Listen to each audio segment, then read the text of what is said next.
तुम्हारी कौम का जो यहाँ पे रहने वाली है इसका बेड़ा गर्क जो है वो भैंस के दूध ने किया। उसने कहा मुझे ये बताओ, किसी वलीउल्लाह ने, किसी पीर ने, किसी कुरान पाक ने, किसी किताब में, किसी में भैंस के दूध की तारीफ आई हो? हमारा रिकॉर्ड है कि हमने आज तक किसी पे हमला नहीं किया।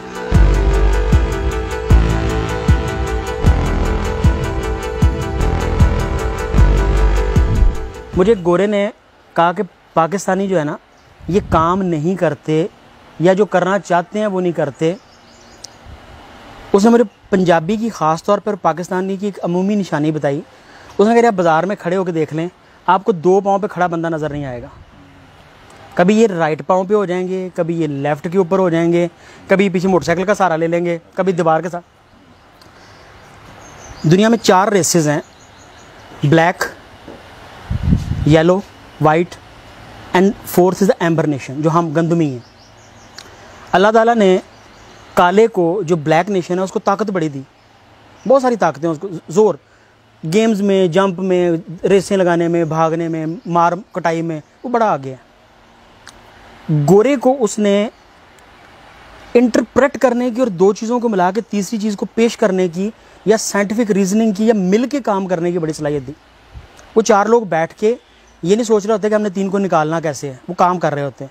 हम 4 जब मिलते हैं हम सोच रहे होते हैं इन 3 को निकालना कैसे इस बिज़नेस में से। गोरे को अल्लाह ताला ने विजन और चीज़ें और समझ और नई तहकीक का बड़ा मादा दी। हम में भी था कभी, लेकिन वो ख़त्म हो गया। तीसरी जो है ना वो येलो नेशन, इसकी बड़ी क्वालिटी, ये थकते नहीं हैं। 16-16 घंटे जो हैं ये काम करते हैं, 16-16 घंटे काम करते हुए थकते नहीं हैं। ये कॉपी के माहिर हैं, ये कॉपियाँ करते हैं, एक चीज़ को देख के वैसे बनाते हैं। अब चौथे नंबर पे आ गई एम्बर, जिनके पास ना तो काले जैसी ताकत थी, जिनके पास ना गोरे जैसा ज़ेन था। नाराज़ होंगे लेकिन मानने वाली चीज़ है। अगर नहीं मानेंगे तो हमारी आखिरी याद लौटा है, वो आपको भी पता है। अच्छा, गोरे जैसी जहानत नहीं थी, उस जैसा विजन नहीं था। हमारे हकीम इल्म लेके मरते रहे, उनके हकीम जो थे चीज़ों को रजिस्टर्ड करा के पूरी दुनिया के अंदर ब्रांड देते रहे। हम छुपाते रहे, वो मशहूर कर करके अमीर होते रहे। और आखिरी नाम में फीने जैसी एक जगह पे काम करने की सलाहियत थी। और गोरे की रिसर्च के मुताबिक हम एक जगह टिक के काम नहीं कर सकते। आधे घंटे बाद या हमें सिगरेट की ज़रूरत होती है, या चाय की ज़रूरत होती है, या हम फ़ोन पे किसी ना किसी को, किसी फूफी की शिकायतें लगाते हैं, एक दूसरे के बारे में बताते हैं, फिर जाके हमें सुकून आता है।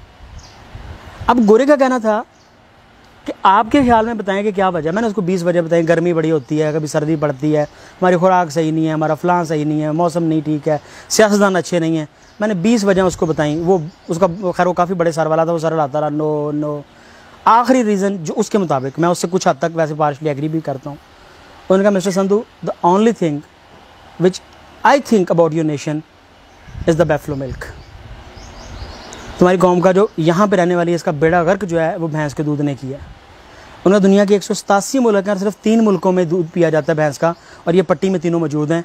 ये तीनों के तीनों जो हैं डफर भी हैं भैंस की तरह, स्लगिश भी हैं, सुस्त भी हैं, काम करने पे आमादा भी नहीं है।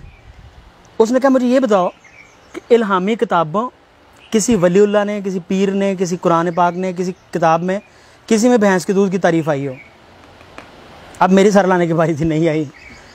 उसने कहा तुम्हारे नबी ने किसका दूध पिया था? मैंने उससे कहा जी वो ऊँटनी का पीते थे। और उन्होंने कहा चराई क्या चीज़ें थी, उन्होंने क्या चीज़ पाल के? मैंने कहा भेड़ें और बकरियाँ चराई थी, बकरी का दूध पीते थे। जिस जानवर के साथ रहा जाए, जिसका गोश्त दूध पिया जाए, आप में उसकी मुशाबहत आती है। ये साइंस आज साबित कर रही है, ये जेनेटिक्स आज साबित कर रही है। आपके जीन्स के ऊपर बेशुमार डॉक्टर्स कहते हैं कि आपने अगर ये मेडिसिन खा ली है तो जब तक अगले 40 दिन तक आपके नए ब्लड सेल्स पैदा नहीं हो जाएंगे, उस वक्त तक इस मेडिसिन का असर नहीं जाएगा। ठीक है, तो जब हम भैंस का दूध पी के तो ज़्यादा काम करने की ख्वाहिश का इज़हार करते हैं तो आप नहीं कर सकते। बिलीव मी, एक बच्चे को बकरी के दूध पे पाल के देखें, मैंने किया, मैंने तजर्बा किया, अपने घर में किया है। बकरी वाले बच्चे कुछ और तरह के, भैंस वाले कुछ और तरह के। ठीक है जी। और भैंस का, अच्छा ये ना करेंगे हमने चूँकि बड़ा अरसा भैंस का दूध पी लिया तो अब हम ज़ाया हो चुके हैं, ऐसा नहीं है। 40 दिन पिए, 40 दिन के बाद आप में तब्दीली आना शुरू हो जाएगी। अगर आप झगड़ालू, लड़ाके, तंदखू, बदला लेने वाले, कीना परवर बनना चाहते हैं तो ऊँट का दूध पीना शुरू कर दें। आप इट्स रियलिटी। आप मुड़ के देखेंगे दूसरे को जिसने गाली, उसको पकड़ लेंगे जाके, उसको छोड़ेंगे नहीं, कमज़ोर भी होंगे उसको दबोच लेंगे। जिस खित्ते में हम रह रहे हैं, हमारा रिकॉर्ड है कि हमने आज तक किसी पे हमला नहीं किया, बल्कि कुछ माजी के हुक्मरान लिखते हैं कि हमने इनसे ज़्यादा बेगैरत कौम नहीं आज तक देखी। इस बात पे बहुत लोग मेरे से नाराज़ भी होंगे, लेकिन वो बुक में लिखता है, वो कहता है, मैं उसका नाम नहीं लूँगा, वो कहता है जब मैं फ़ौज लेके पहुंचता था तो ये अपने गांव से, इलाके से ढोल बजाते बाहर निकल आते थे। तो मैंने कहता था मैं तुम पे हमला करने आया हूँ, मैं तुम्हें मारने आया हूँ। तो वो कहते थे जी साड़ी किताब च लिखिया सी, हमारी किताब में लिखा था कि तुमने आना है, हम तो 300 साल से इंतज़ार कर रहे थे कि तुमने आना है। कहता फिर मैं उनको मारता तो मतलब हमने हर हमलावर को अपना निजात दहिंदा समझा है। एक बच्चों की ना छोटी सी वीडियो मूवी है मिनियंस के नाम से, करैक्टर भी है और मिनियंस भी है। आप उसके पहले 3 मिनट देख लें, हमारी कौम की पूरी आपको साइकोलॉजी की समझ लगे। पहले 3 मिनट मिनियंस अपना लीडर बनाते हैं, लीडर को कुछ आगे लेके चलते हैं, उसको बड़े लीडर से मरवाते हैं, फिर जिससे मारा होता है उसको अपना लीडर बना लेते हैं। और उनकी अज़ल से, पहले दिन से लेके एंड तक उनकी यही स्टोरी चल रही है मिनियंस की। We people are the minions. बड़ा गुस्सा करेंगे, मुझे बेशुमार लोग कहते हैं कि हमने इस्लाम को ये कर दिया, हमने फतूहात की, हमने ये किया। एज सब कॉन्टिनेंटल पीपल हमने कहीं पे हमला नहीं किया, हमने कहीं फतूहात नहीं की, हमने किसी, ये बड़ी तल्ख बातें हैं। बराए मेहरबानी अपनी इजादात से चीज़ों से बाहर निकलें, अपनी भैंस से मोहब्बत छोड़ें। भैंस जो है वो हमें कोई अल्लाह ने या उसके रसूल ने नहीं दी थी कि जी आपने इसका, हमारी सबसे लंबी सूरत भी कुरान पाक की जो है वो गाय के ऊपर है, सूरह बकरा जो है, या तो उसको सूरत मज कर लें, नौज़बिल्लाह, मैं कभी वैसे बात कर रहा हूँ, बात को गुस्सा ना कर जाए, कि भैंस जो है उसकी कहीं पे तारीफ़ नहीं है, उसकी कहीं, पहला काम ये जो आसान काम है। नंबर 2, वो तमाम चीज़ें जो आप खुद खाना चाहते हैं, हकीम आपको रिकमेंड करता है, जो हर्बलिस्ट, मैं हर्बलिस्ट बोलूँगा हकीम से, बहुत सारे लोग कहते हैं हकीम की पता है, हर्बलिस्ट आपको रिकमेंड करते हैं, वो हर्ब्स अपने बकरी को खिला दें और बकरी का शाम को 1 लीटर दूध खुद पी लें। उसको बकरा खिलाएं, उसको अक्कर खिलाएं।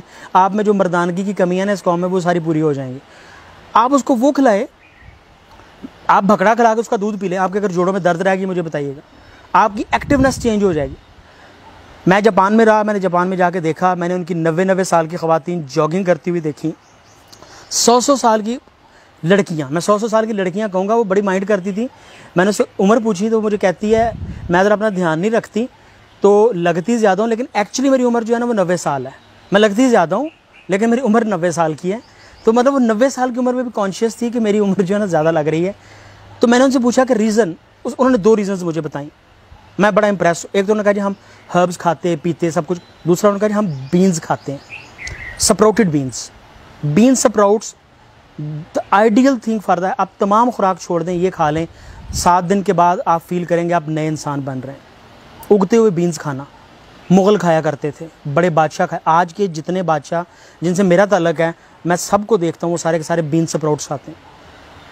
तमाम पढ़े लिखे जो CSPs हैं, कमिश्नर्स हैं, वो तमाम लोग बीन स्प्राउट्स खाते हैं और अपनी उम्र से 10 साल छोटे नज़र आते हैं, एक्टिव हैं। ठीक है जी। तो ये आदतें अपनाने से हम एज अ नेशन तेज़ हो सकते हैं। हमारी सोचने की, चलो मैं मान लेता हूँ हम पहले ही बड़े तेज़ हैं, लेकिन मज़ीद बेहतर हो सकते हैं। ठीक है, हमारी सोच, अच्छा ना में कालो जैसी ताकत, ना फिनो जैसी काम करने की सलाहियत, ठीक है जी, और ना ही हम में क्या नाम लेते हैं, गोरे जैसी वो अहलियत, सारी चीज़ें लिखने की, शेयर करने की। हमारे हकीम तो वो सारे इल्म साथ लेके सीने में मर गया कि मरते हुए अपने बच्चे को बताऊँगा। हमारे हकीम को पता था कि लिवर का बेस्ट ट्रीटमेंट जो है वो सिलिमरीन में है, जिसको कि मिल्क थिसल कहते हैं, जिसको कि उर्दू में ऊंट कटारा कहते हैं, जो कि पाकिस्तान में हर गंदम के खेत के बाहर पाया जाता है, जो कि माइयाँ बुढ़ियाँ उड़ती हैं, उसके अंदर जो बीज होता है, उसके छिलके के अंदर जो जहर मौजूद है वो सिलिमरीन है। हमारे हकीम को आज से 1200 साल पहले पता था, जो कि वो हाइड करता है, छुपाता है अपने बच्चों को। आज एबट की और तमाम जो गोलियाँ उसके अंदर वो सिलिमरीन डाल रहे हैं।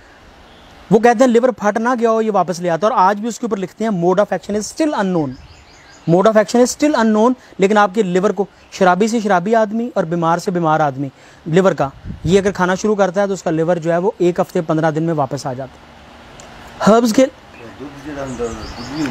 जी दुध भी होंगे, लेकिन मैं गल कर रहा वो अंदर जो माई बुढ़ी के छोटा जहा दाना होंगे ना बीज बिल्कुल वो बीज के छिलके एक जहर है जो अल्लाह पाक ने रखा है उन्होंने सिलमरीन कहते। गूगल थोड़े को मौजूद है, एक ऊपर लिखे हैं जिसके ऊपर मिल्क थिसल आपको बताएगा क्या इलाज है उसका। बताने का मकसद है कि हम छुपाने के आदि, हमारे में चारों क्वालिटी जो तरक्की वाली थी वो मौजूद नहीं थी। हमने क्या किया, लेकिन हमें सबसे ज़्यादा चीज़ पता क्या थी, इखलाक। हमें क्या चीज़ थी, हम में ख्वाहिशात सबसे ज़्यादा थी। हम सोचते थे कि यार फ़लाँ बंदा अगर रातों रात सोया उठा गवर्नर बन सकता तो मेरे में क्या कमी है, मैं नहीं बन सकता। मतलब MNA से नीचे तो हम खड़े नहीं ना होते जी। हम कहते हैं जी सुबह उठें तो हम गवर्नर बने हो, हम MNA बने हो, हम फ़लाँ चीज़ बने हो। ख्वाहिशात बड़ी हैं, काम नहीं करना, ख्वाहिश रखनी है। तो उस फीनी खातून ने मुझे कहा कि हम में दो चीज़ें हैं, एक तो हम हर्ब्स खाते हैं, हम दूध जो है वो रॉ पीते हैं। कभी आज तक किसी बच्चे को माँ का दूध किसी ने उबाल के दिया हो तो भैंस अपने बच्चे के लिए अच्छा दूध देती है, बकरी अच्छा दूध देती है। उबालें तब जब आपको पता हो कि मुझे इसका सोर्स का नहीं पता हो, बीमार ना हो कुछ और। अगर आपकी भैंस और चीज़ हेल्दी है, मैं बड़ा यकीन रखता हूँ कि कच्चे दूध की कुछ और ही तासीर है। हम जो महलूल पीते हैं वो कुछ और है। या फिर उसको आप पेस्चराइज करें, उसको उबालें मत। और आखिरी चीज़ जो बड़ी कमाल की उस फीनी खातून ने, उस जैपनीज़ ऑनरेबल रिस्पेक्टेबल खातून ने मुझे बताई, जो एक 100 साल लड़की ने मुझे बताई, वो बड़ी कमाल की थी। उसने कहा हम जो सोचते हैं वही करते हैं और वही बताते हैं। उसने कहा यू पीपल सोचते कुछ और हो, बताते कुछ और हो और करते कुछ और। जब आपकी बॉडी की डायरेक्शन ही चेंज हो जाती है, आपका अपना जहन जो है राइट लेफ्ट, आप एक कदम इधर को उठाएं, एक इधर को उठाएं, एक इधर को उठाएं, मंजिल पे नहीं पहुंच सकते। तो बराए करम, एक तो मैं पाकिस्तानी दोस्तों से तमाम से दरख्वास्त है, जो वादा करें उस पर पूरा उतरें। जिस टाइम का किसी को बताएं उस टाइम पे पहुँचें। हम किसी को बताते हैं कि मैं जी रास्ते में हूँ, हालांकि उस वक्त बंदा घर में ना आ रहा होता है। टाइम के पाबंद नहीं है हम अपने वादे कमिटमेंट के जो काम नहीं कर सकते हम स्ट्रेट में रिफ्यूज़ कर दें। दूसरा, अपनी लाइफ को हर्ब्स के ऊपर लेके आएँ, अपनी लाइफ को इन चीज़ों के ऊपर लाएँ जो ऑर्गेनिक्स हैं। चलो ऑर्गेनिक नहीं मिलती, जितनी कर सकते हैं वो कर लें।